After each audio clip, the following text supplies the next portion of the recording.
সমঝোতা স্মারকের মেয়াদ ফুরিয়ে যাওয়ায় সামরিক সংঘাতের পরিবর্তে ইরানকে মনস্তাত্ত্বিক যুদ্ধে চাপে ফেলতে নতুন ফন্দি এঁটেছেন মার্কিন প্রেসিডেন্ট ডোনাল্ড ট্রাম্প। এর আগে হরমুজকে যুক্তরাষ্ট্রের অংশে পরিণত করার হুমকি দিলেও এবার সরাসরি জলপথটিকে মার্কিন অংশ বলে দাবি করলেন Trump.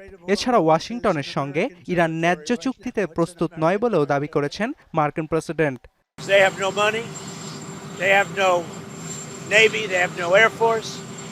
They are not paying their soldiers, they're not paying their police. We have total control of that entire region having to do with the Strait of Hormuz. And that means well into it, the land areas. So they would love to make a deal, but they're not ready to make the right deal, in my opinion, yeah.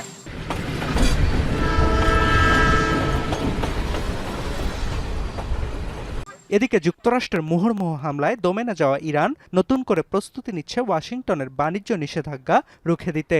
Trump আরোপিত অর্থনৈতিক ডিডে কখনোই সফল হবে না বলে দাবি করেছে ইরানের পররাষ্ট্র দপ্তর।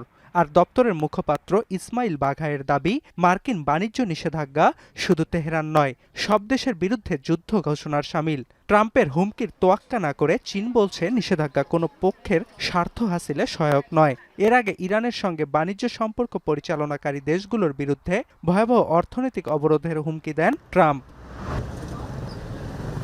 অন্যদিকে ইরানের সামরিক পদক্ষেপ প্রতিরক্ষামূলক থেকে আরও আক্রমণাত্মক হবে বলে জানিয়েছেন দেশটির সেনাবাহিনীর এক মুখপাত্র।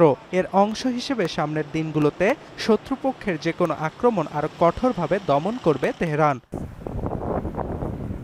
হরমুজ ইস্যুতে ট্রাম্পের একের পর এক বিস্ফোরক মন্তব্যে রুট বিতর্ক নিয়ে ইরান ওমান সমঝোতার আলোচনা ভেস্তে যাওয়ার পর তা নতুন করে শুরুর উদ্যোগ নিয়েছে দুই দেশ। শুক্রবার এ বিষয়ে টেলিফোনে কথা বলেন ইরান ও ওমানের পররাষ্ট্রমন্ত্রী। অর্ণব প্রসাদ, এখন বিশ্ব।